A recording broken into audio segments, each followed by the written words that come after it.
নমস্কার বন্ধুরা, আমি আপনাদের সাথে সুরজিৎ। আপনাদের সবাইকে আমার চ্যানেলে স্বাগত। এর আগে আপনারা আমার চ্যানেলে অনেক বাংলায় জার্নি ব্লগ দেখেছেন, এছাড়াও অনেক ইনফরমেটিভ ভিডিও দেখেছেন।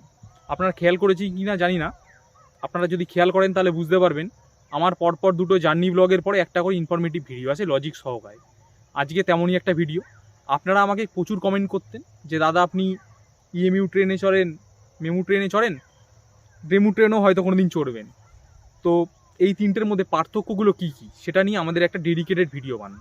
আজকের ভিডিওটা ডেডিকেটেডই, মানে আমি আজকের ভিডিওতে আপনাদেরকে বোঝাবো EMU train, MEMU train, DEMU ট্রেনের মধ্যে পার্থক্য কী কী আছে সেগুলো।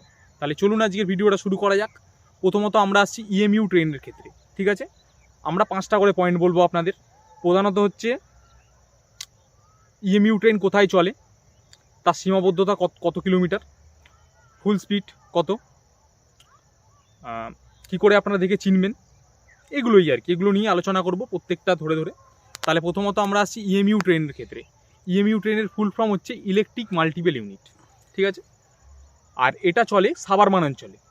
সাবারমান মানে কলকাতা সাবারমান হতে পারে, চেন্নাই সাবারমান হতে পারে, মুম্বাই সাবারমান হতে পারে, দিল্লি সাবারমান হতে পারে, সাবারমান অঞ্চলে চলবে। আর এর সীমাবদ্ধতা হচ্ছে 150 কিলোমিটার, ঠিক আছে। 3টে পয়েন্ট গেল। 4 নম্বর হচ্ছে কি করে আপনারা এগুলো দেখে চিনবেন। অনেক ধরনেরই হয় দেখতে, আমি পাশে ছবিও দিয়ে দেবো, কোনো প্রবলেম হবে না। তাহলেও আপনাদেরকে একটা একদম বেসিক পয়েন্ট বলে রাখি, সেটা হচ্ছে আপনারা প্যান্টোগ্রাফ দেখে চিনতে পারবেন যে কটা প্যান্টোগ্রাফ আছে। ইএমইউ ট্রেনে 3টে কোচের পরে একটা করে প্যান্টোগ্রাফ থাকে, মানে একটা কোচে প্যান্টোগ্রাফ, মাঝখানে 2টো কোচ ফাঁকা, তারপরে আবার একটা প্যান্টোগ্রাফ। মানে যদি 12 কোচের ইএমইউ ট্রেন হয় তাহলে তার প্যান্টোগ্রাফ থাকবে 4টে। আশা করি আপনারা বুঝতে পারলেন। তারপর হচ্ছে ম্যাক্সিমাম স্পিড। ইএমইউ ট্রেনের ম্যাক্সিমাম স্পিড হচ্ছে 100 থেকে 110 কিলোমিটার পার আওয়ার। 110 কিলোমিটার ওপরে কখনো ইএমইউ ট্রেন চলতে পারে না, ঠিক আছে। তারপরে আমরা আসি মেমুর ক্ষেত্রে। এমইএমইউ ফুল ফর্ম হচ্ছে main line electric multiple unit. এটা চলে হচ্ছে সাবারমানেও চলতে পারে, নন সাবারমানেও চলতে পারে, কিন্তু ইলেকট্রিক্যাল এরিয়ায় চলবে যেখানে ইলেকট্রিক রয়েছে। আর এর মানে এরিয়াটা হচ্ছে 250 কিলোমিটারের মধ্যে হতে হবে। 250 কিলোমিটারের বেশি মেমু ট্রেন সচরাচর চলে না, একটা দুটো চলতে পারে, ঠিক আছে।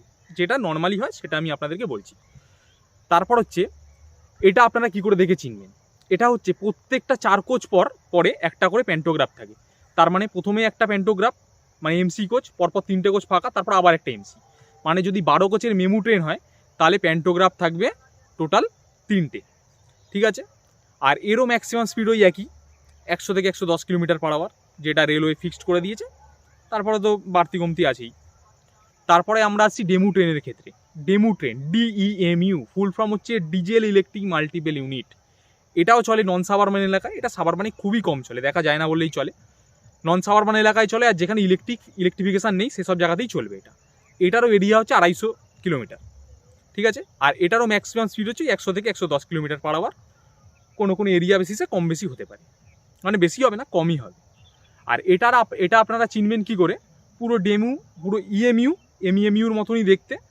চিনবেন হচ্ছে ওপরে এর কোনো প্যান্টোগ্রাফ থাকে না, ফাঁকা, তারও থাকবে না, প্যান্টোগ্রাফও থাকবে না, যেহেতু নন ইলেকট্রিফাইড জায়গায় চলে। পাশে আপনারা ছবি দেখতে পারবেন, কালারের পার্থক্য হতে পারে, ঠিক আছে। এবারে আপনারা বলবেন যে দাদা ওপরে তো কারেন্ট নেই, তো চলছে কীভাবে। ডিজেলে চলবে, প্রথমেই বলে দিচ্ছি, ডিজেল ইলেকট্রিক মাল্টিপল ইউনিট।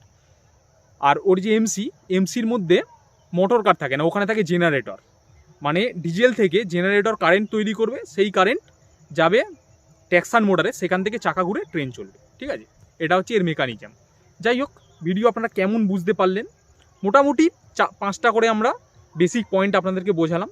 যেহেতু আমিও ইঞ্জিনিয়ার নয়, নর্মাল ট্রেনে ভিডিও বানাই, ট্রেন সম্বন্ধে জ্ঞান আছে, বাচ্চাবেলা থেকে জ্ঞান সংগ্রহ করছি, সেই জ্ঞানই আপনাদের সাথে শেয়ার করলাম। ভিডিও কেমন লাগলো কমেন্ট সেকশানে এসে লিখবেন। আর যদি ভালো লাগে অ্যাজ ইউজুয়াল লাইক সাবস্ক্রাইব করবেন, সাথে সাথে ইনস্টাগ্রামে ফলো করতে পারেন। ইনস্টাগ্রাম আইডি হচ্ছে _surajit_roy, লিঙ্কটা থাকবে ডিসক্রিপশন সেকশানে।